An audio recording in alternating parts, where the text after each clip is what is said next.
అందరికీ నమస్కారం. మార్చి 31తో కేంద్ర ప్రభుత్వం మావోయిస్టుల లొంగుబాటుకు సంబంధించి ఇచ్చిన డెడ్‌లైన్ ముగుస్తుంది. దీనికి సంబంధించే మావోయిస్టు గణపతితో సహా తెలంగాణలో మరో 7 నక్సలైట్లు లొంగిపోనున్నారు అని చెప్పి చర్చ జరుగుతోంది. ఇది నిజమా? అసలు ఏం జరుగుతుంది?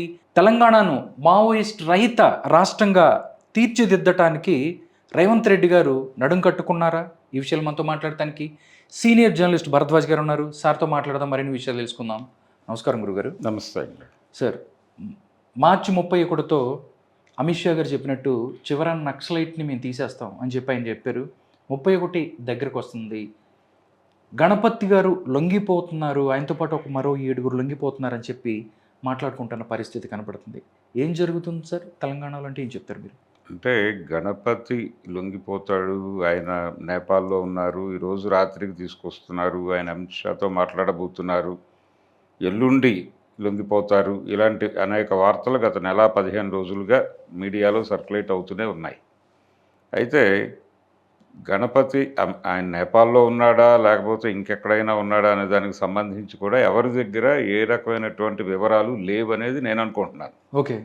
ఎందుకంటే అది రహస్య పార్టీ, మావోయిస్ట్ పార్టీ అనేది రహస్య పార్టీ. ఎవరికి ఎంతవరకు తెలియాలో ఏ విషయమైనా అంతవరకే తెలుస్తుంది తప్ప అంతకు మించి తెలిసే అవకాశం లేదు. కొరియర్ వ్యవస్థ ఉంటుంది. కొరియర్ వ్యవస్థ ఆధారంగానే ఇప్పుడు జరిగినటువంటి ఎన్కౌంటర్లు, అరెస్టులు అన్నీ జరుగుతున్నాయి. కాబట్టి ఈ కొరియర్ వ్యవస్థకి అవతల ఉన్నాడు ఆయన. అవతల ఉండటం అంటే ఆయనకు సంబంధించి ఆయన ఎప్పుడైతే నాయకత్వ బాధ్యతలు అప్పజెప్పేసి వెళ్ళిపోయారో, నంబళ్ళ కేశవరావు గారికి అప్పజెప్పేసి వెళ్ళిపోయిన తర్వాత ఆయన్ని ఒక చోట పెట్టారు. ఓకే. పెట్టి ఆయనతో ఒక సింగిల్ కాంట్రాక్ట్ పెట్టుకుని ఉన్నారు. దానికి సంబంధించిన వివరాలు ఆయనకు మాత్రమే తెలుసు, కేశవరావు గారికి మాత్రమే తెలుసు. ఆయన్ని చంపేశారు. చంపేసిన తర్వాత ఆయనతో ఉన్నటువంటి ఆ లింక్ కట్ అయిపోయింది. జనరల్గా అలా కట్ అయిపోతాయి లింకులు. కాంట్రాక్ట్ మిస్ అయిపోయిన తర్వాత వాళ్ళు ఎక్కడో ఉండిపోతారు. ఉండిపోయి ఆ ఉన్న చోట నుంచి మళ్ళీ ఏదో ఒక యాక్టివిటీ మొదలుపెట్టిన తర్వాత వీళ్ళు బలానా చోట ఉన్నారని ట్రాక్ అవుతుంది. ఓకే. ఇది చాలా సందర్భాల్లో ఇంతకుముందు ఉద్యమంలో జరిగిన కథే. ఇది కొత్త విషయం కాదు. రహస్య పార్టీలో నిర్మాణాలు అలాగే ఉంటాయి.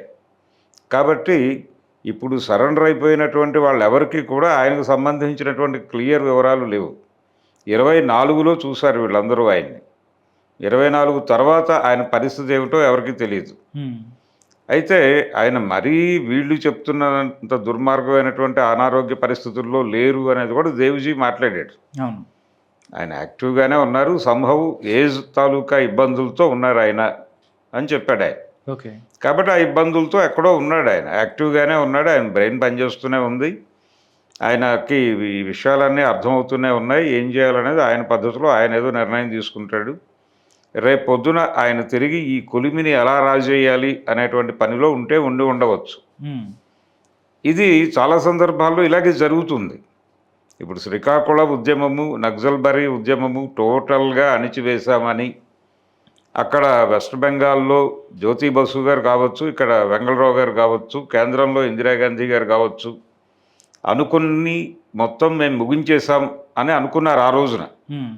ఏది 70 దశకంలో అయిపోయిన తర్వాత, అంటే 70 దశకం ప్రారంభం నాటికే పరిస్థితి అది. అయితే తర్వాత అన్ఎక్స్పెక్టెడ్గా అప్పటికి ఈ రాజకీయాల నుంచి దూరంగా వెళ్ళిపోవాలి అనే నిర్ణయం తీసుకుని ఏదో కాజీపేటలో హిందీ మాస్టర్గా ఉద్యోగం చేసుకుంటున్నటువంటి కొండపల్లి సీతారామయ్య గారిని కదిపారు. సత్యమూర్తి గారు కదిపి ఇప్పుడు పరిస్థితి ఇలాంటి కండిషన్లో ఉన్నాం మనం, కాబట్టి మీరు చుక్కాని చేపట్టాల్సినటువంటి అవసరం ఉంది అని చెప్పి నెమ్మదిగా తీసుకొచ్చి ఆయన కాంట్రాక్టుల్లో నుంచి ఎలా మూమెంట్ బిల్డ్ చేయాలి అనే ఉద్దేశంతో అనుకుని అప్పుడే మొదలవుతున్నటువంటి తెలంగాణ పోరాటం, చెన్నారెడ్డి నాయకత్వంలో అప్పుడు జరిగినటువంటి తొలి దశ తెలంగాణ పోరాటానికి సంబంధించి, అలాగే విశాఖ ఉక్కు ఉద్యమానికి సంబంధించి కార్యక్రమాలు అప్పుడే యూత్ రోడ్డెక్కుతోంది. ఆ ఉద్యమాలతో మమేకం అవడం ద్వారా తెలంగాణలోను ఆంధ్రాలోను కేడర్ని బలోపేతం చేశారు, కూప్ చేసి నెమ్మదిగా ప్రజా సంఘాల నిర్మాణం ప్రారంభించి ఈ రోజున మళ్ళీ కేంద్ర ప్రభుత్వానికి సవాల్గా నిలబడినటువంటి పరిస్థితికి పునాదులు ఆ రోజున పడ్డాయి. ఆ రోజున కూడా అయిపోయింది అన్నారు అందరూ. ఓకే. ఇప్పుడు అన్నట్టే. ఇప్పుడు అన్నట్టే.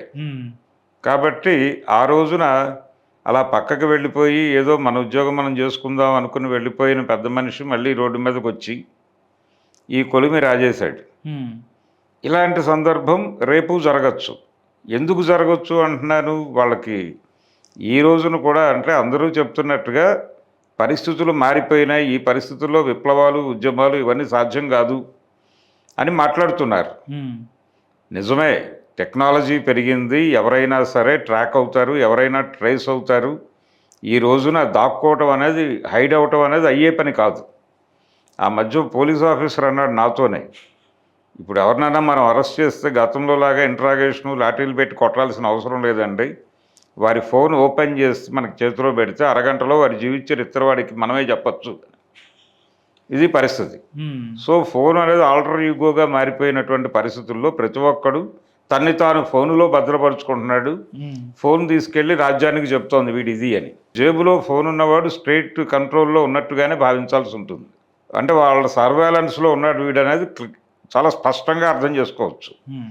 ఈ సందర్భంలో ఈ టెక్నాలజీ పెరిగింది, వాళ్ళకి రకరకాల ఇవి వచ్చినాయి, డ్రోన్లు వచ్చినాయి, కెమెరాలు, ప్రతి అణువు అడవిలో వాళ్ళకి ట్రాక్ అవుతోంది, దాక్కోవడం కష్టము. అలాగే క్యాంపులు విపరీతంగా పెట్టారు. ఈ విపరీతమైన క్యాంపుకి మధ్య తప్పుకోవడం కష్టం. ఇంకొక దారుణమైన విషయం ఏంటంటే ఇన్ఫార్మర్ నెట్వర్క్ బీభత్సంగా ఉంది. ఇన్ఫార్మర్లను తయారు చేసుకోవడానికి వాళ్ళు చాలా కాలంగా 94 నుంచి జరుగుతున్నటువంటి కార్యక్రమం ఇది, ఈ రోజున కాదు. 94 అంటే దాదాపు 33 సంవత్సరాల నుంచి నడుస్తున్నటువంటి వ్యవహారం ఇది. అప్పటి నుంచి ఈ ఇన్ఫార్మర్ నెట్వర్క్ను డెవలప్ చేసుకోవటానికి వాళ్ళు విపరీతంగా డబ్బులు ఖర్చు పెట్టారు. అది కాంగ్రెస్ ప్రభుత్వమైనా భారతీయ జనతా పార్టీ ప్రభుత్వమైనా ఎవరైనా సరే దాని తాలూకా ఫలితాలు ఇప్పుడు చూస్తున్నారు వాళ్ళు. దానికి కౌంటర్ ఇంటెలిజెన్స్ పెట్టుకోవాల్సిన అవసరం ఉంది అని ఆ రోజుల్లో పార్టీలో ఒక డాక్యుమెంట్ సర్క్యులేట్ అయింది. అయితే దాన్ని సీరియస్గా పట్టించుకోలేదు. అది ఒకసారి ఆంధ్రప్రభలో బ్యానర్ అయింది. ఓకే, మావోయిస్ట్ పార్టీ ఏదో రైడ్లో ఆ డాక్యుమెంట్ దొరికి దాని మీద డిస్కషన్ జరుగుతోంది, ఇంకా దాన్ని ఫైనల్ చేయలే. ఈ లోపు ఏదో దాడిలో అది బయటపడి అది పేపర్కి లీక్ అయ్యి ఒక బ్యానర్ పెట్టారు అప్పుడు. అయితే కౌంటర్ ఇంటెలిజెన్స్ అనే కార్యక్రమం అయితే జరగలేదు, కానీ ఆ పరిస్థితి ఆ రోజునే మొదలైంది. అప్పటి నుంచి ఎవరు ఎలా ట్రాక్ చేయాలి, ఇన్ఫార్మర్ నెట్వర్క్కి సంబంధించి ఎవరెవరికి ఏ బలహీనతలు ఉన్నాయి, అంటే ఉద్యమంతో ఏదో సంబంధంలో ఉంటాడు ఒక సింపథైజర్, కానీ అతనికి ఏదో వ్యసనం ఉంటుంది. అది ఏ వ్యసనమైనా అయి ఉండొచ్చు. అతను ఎప్పుడైనా ఈ అమ్మాయిల దగ్గరికి వెళ్ళే వ్యసనం కూడా ఉండవచ్చు. అయితే ఈ వ్యసనాలు ఉన్న వాళ్ళకి డబ్బులు ఖర్చు అవుతాయి ఎక్కువ, వాడికి మనీ ఫ్లో కావాల్సి వస్తుంది. ఆ ఏరియాలో అలాంటి వాళ్ళని ట్రాక్ చేసి డబ్బులు చల్లడం ద్వారా వాళ్ళని కొనుగోలు చేయటం అనే కార్యక్రమం వీళ్ళు విస్తృతంగా చేసి వాళ్ళ ద్వారా సమాచారాన్ని కొనుగోలు చేయటం, ఇది ప్రోగ్రాం. ఇలా కొనుగోలు చేయటము, దానిలోకి కొంతమందిని వీళ్ళ మనుషుల్ని ఇలాంటి వాళ్ళ ద్వారా ప్రవేశపెట్టడము, ఇలా చాలా వ్యవహారాలు నడిచినాయి 94 నుంచి. ఆ నడిచిన వ్యవహారాల తాలూకా ఫలితాలు ఇప్పుడు మనం చూస్తున్నాం. కాబట్టి ఇది కేవలం ఆపరేషన్ కగార్ అని ప్రకటించగానే జరిగిపోయినటువంటి ఫలితంగా దీన్ని చూడకూడదు. దీనిలో వాళ్ళు 94 నుంచి ఎందుకు చేస్తున్నారు ఇదంతా, ఇంత ఉధృతంగా కేంద్ర ప్రభుత్వం నిర్ణయం తీసుకుని నక్సలైట్లను నిర్మూలించాలి, మావోయిస్టులను నిర్మూలించాలి అనే ప్రోగ్రాం గతంలో ఎందుకు మాట్లాడలేదు, ఈవెన్ ఇందిరాగాంధీ గారి రోజుల్లో కూడా. ఎందుకంటే అప్పుడు స్టేట్ ఇష్యూ, అది 94 తర్వాత స్టేట్ ఇష్యూ కాదు, అది సెంట్రల్ గవర్నమెంట్ టేక్అవుట్ చేయటం కాదు, వాళ్ళ ముందు అనివార్యంగా అది నిలబడింది. ఎందుకంటే దేశం లిబరలైజ్ చేశారు. లిబరలైజ్డ్ ఎకానమీ అంటే కార్పొరేట్లకు స్వాగతం పలకటం, విదేశీ పెట్టుబడులను ఆహ్వానించటం. విదేశీ పెట్టుబడిదారులు ఇక్కడికి వచ్చి పెట్టుబడులు పెట్టేటప్పుడు మా వ్యాపారాలకు రక్షణ ఉందా అని అడుగుతారు. ఇక్కడ నక్సలైట్లు అనేటువంటి ఉద్యమకారులు ఉన్నారు, వాళ్ళు మాకు ఏదైనా ప్రమాదంగా మారుతారా, మా కంపెనీలో ఏవైనా ఆందోళనలు చేస్తారా, వాళ్ళు గతంలో కోకోకోలా కంపెనీ తాలూకా గోడౌన్స్ పేల్చిన చరిత్ర ఉంది, కాబట్టి ఇలాంటి దారుడులకి మేము బలైపోయే పరిస్థితుల్లో మేము వచ్చి అక్కడ ఎందుకు పెట్టుబడులు పెట్టాలి, మీరు మాకు ఇచ్చే అష్యూరెన్స్ ఏంటని ప్రభుత్వాలని అడగటం జరిగింది అప్పుడే. అప్పుడు మేము ఈ ఉద్యమాల మొత్తాన్ని కంట్రోల్ చేసేసి వీటిని తుదముట్టిచ్చేస్తాం, మీకు ఏ ఇబ్బంది రానివ్వం వాళ్ళ వైపు నుంచి అని వీళ్ళందరికీ హామీలు ఇచ్చున్నారు. ఆ హామీల మేరకు కేంద్ర ప్రభుత్వం నక్సల్ ఇష్యూని తన సమస్యగా భావించి ఆ రోజున ఆపరేషన్ గ్రీన్ హంట్ కావచ్చు, రకరకాల హంటులు ముదిరి చివరికి కగార్ ఆపరేషన్గా స్థిరపడింది. అది ఈ కగార్ ఆపరేషన్ పరమ లక్ష్యం ఈ దేశంలో విప్లవాలని ఉద్యమాలని ఎట్టి పరిస్థితుల్లోనూ లేవని స్థితికి అణగదొక్కేసాం అనేటువంటి అష్యూరెన్స్ ఇవ్వడం ద్వారా వాళ్ళు విదేశీ పెట్టుబడులను ఇక్కడికి వచ్చి ఇక్కడ ప్రజల జీవితాలతో ఆడుకోవాలి. అంటే వాళ్ళు పెట్టుబడులతో వచ్చినప్పుడు వాళ్ళకి ప్రజల భూములు దారాదత్తం చేస్తారు. వీళ్ళు దారాదత్తం చేస్తే ఈ ప్రజలు ఏమవుతారు, వాళ్ళు ఇచ్చిన డబ్బులు తీసుకొని మొదట్లో బాగానే ఉంటుంది ఎంజాయ్మెంట్, ఆ డబ్బులు ఖర్చు అయిపోతాయి, వాడేమో పట్టించుకోడు, క్లియర్ డాక్యుమెంటేషన్ అయిపోతుంది, నీకే సంబంధం లేదు ఇక్కడ అంటారు. వాడికి మొదట ఇచ్చిన డబ్బులు బంధువులు వాళ్ళు తన్నుకుని వెళ్ళిపోతారు పిల్లలు. ఫైనల్గా వీడు ఇచ్చేటువంటి చివరి డబ్బులు వీళ్ళకి ఏవో ఇంకో రూపంలో ఖర్చు అయిపోతాయి. ఫైనల్గా వీడికి డబ్బులు పోయి ఆస్తి పోయి రోడ్డు మీద నిలబడతాడు, నిర్వాసితుడిగా మారుతాడు, ఆ తర్వాత బస్టాండుల్లో ముష్టివాడిగా మారుతాడు. ఇలా భారతదేశంలో ముష్టివాళ్ల తయారీ కార్యక్రమం అనేది కార్పొరేటీకరణ పేరుతో జరుగుతోంది. ఈ కార్పొరేటీకరణ పేరుతో జరుగుతున్నటువంటి ముష్టివాళ్ల తయారీ కార్యక్రమం విప్లవాన్ని రగిలించదు అనేటువంటి గ్యారంటీ లేదు. జనాలు సఫర్ అవుతున్నారు ఆల్రెడీ. మొన్నే లగిచర్లలో రేవంత్ రెడ్డి గారు ఫార్మా క్లస్టర్ల కోసం భూసేకరణకు బయలుదేరితే జనాలు ఇళ్లకు తాళాలు పెట్టుకుని పారిపోయారు. సూర్యాపేటలో కూడా జరిగింది సేమ్ ఇన్సిడెంట్. అమరావతిలో మొదట 38,000 ఎకరాలు ఇచ్చారు, కానీ రెండో 40,000 ఎకరాలు ఇవ్వడానికి జనాలు కొంచెం ముందు వెనక ఆడుతున్నారు. కాబట్టి ఏదో మేరకు జనాలు దీని పట్ల అప్రమత్తం అవుతున్నారు అనేది వాస్తవం.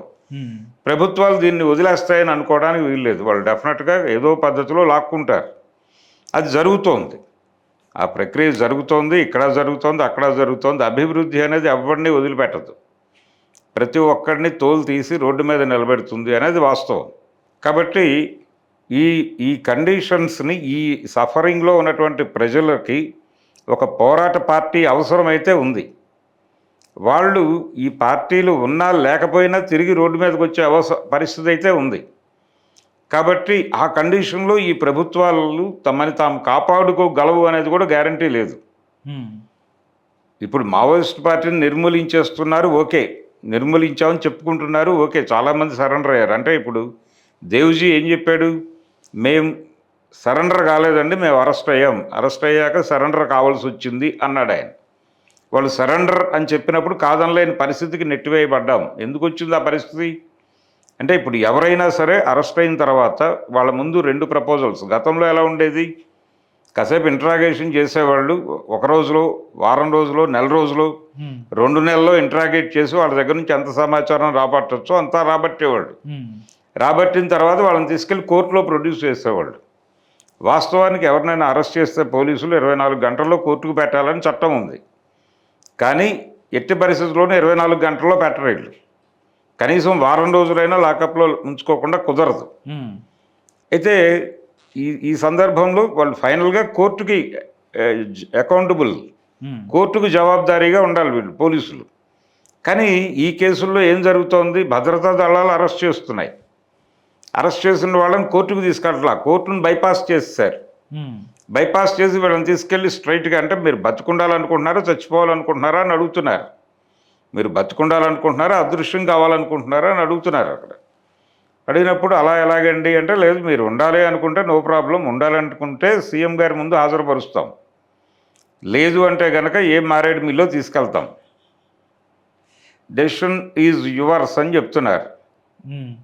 చెప్పిన తర్వాత ఆటోమేటిక్గా వీళ్ళు మాట్లాడతాం అంటారు. అన్నప్పుడు ఏం మాట్లాడాలో కూడా వాళ్ళే చెప్పి తీసుకెళ్ళి సీఎం గారి ముందు లేకపోతే హోమ్ మినిస్టర్ గారి ముందు హాజరుపరిచి లొంగుబాటు చూపిస్తున్నారు. ఇది కార్యక్రమం. కోర్టులకు పని లేదు, ఇప్పుడు కోర్టుల పని తగ్గిపోయింది.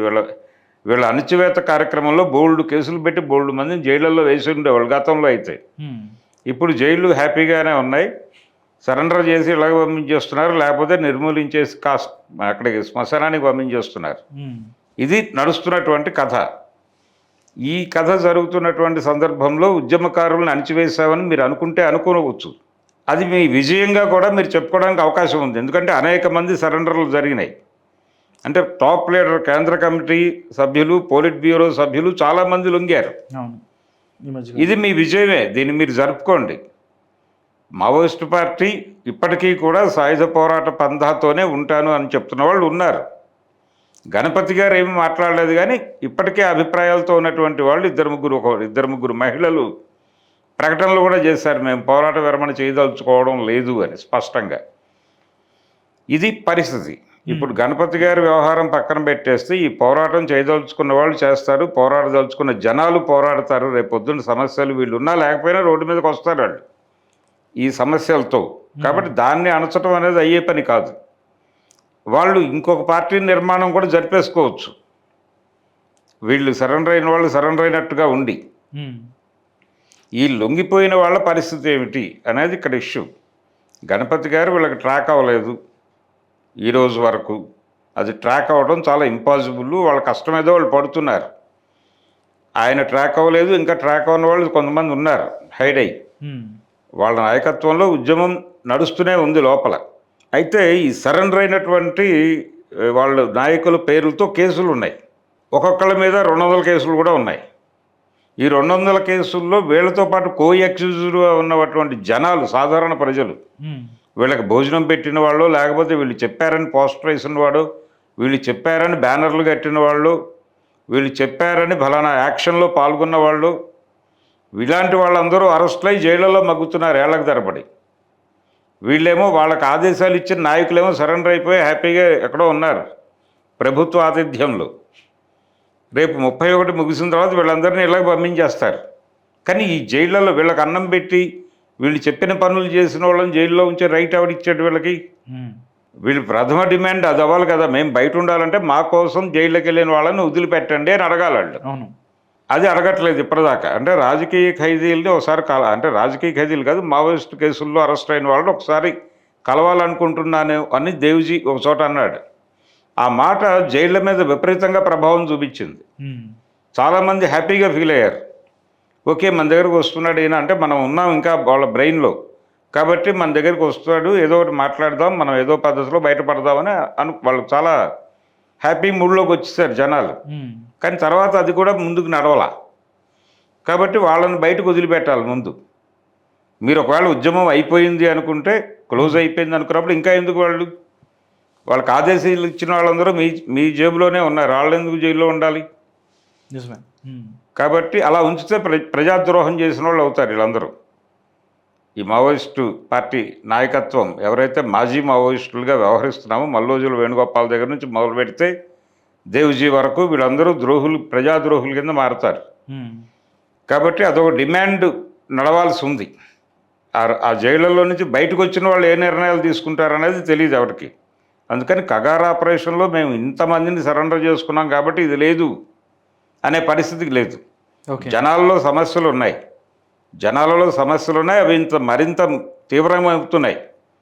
ఇంతకు ముందు రోజు ఉన్నటువంటి సమస్యని మించినటువంటి సమస్య ఇప్పుడు ముందుకు వస్తుంది. ఇమ్మీడియట్ డే, రోజు గడిస్తే ఎలాంటి సమస్య ముందుకు వస్తుందో అర్థం కాని పరిస్థితులు ఉన్నాయి. కార్పొరేట్ రాజ్యంలో ఆస్తులకు రక్షణ లేదు, జీవించే హక్కు లేదు, ఇక్కడ మతపరమైనటువంటి స్వేచ్ఛ కూడా లేదు.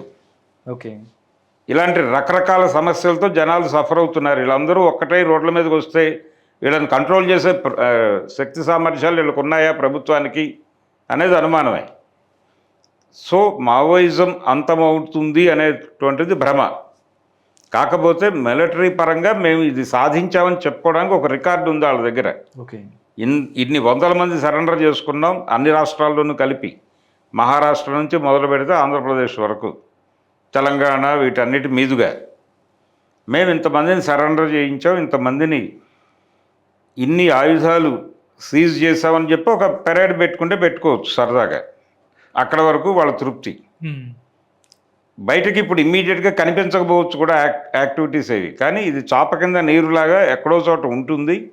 తిరిగి రోడ్డు మీదకి వచ్చి మళ్ళీ వీళ్ళని నిలబెట్టేటువంటి పరిస్థితి అయితే డెఫినెట్గా వస్తుంది.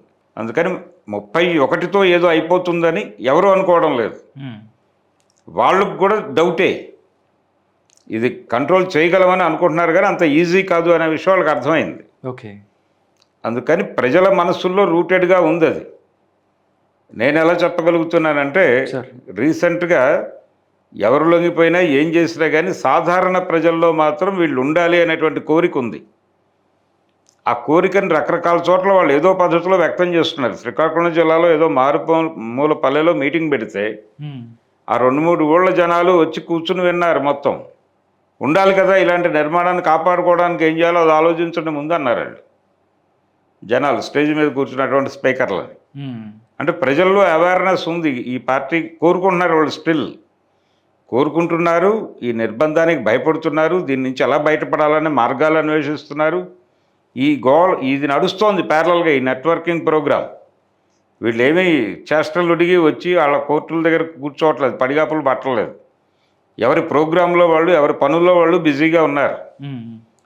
సో ఈ ప్రభుత్వం ఆపరేషన్ కగారుతో ఏదో సాధించేసామని అనుకుంటోంది కానీ అది భ్రమగా మిగలటానికి పెద్ద ఎక్కువ టైం అయితే పట్టదు. అతి త్వరలోనే ఇది భ్రమ అనే విషయం వాళ్ళకి తెలియజేయడం జరుగుతుంది.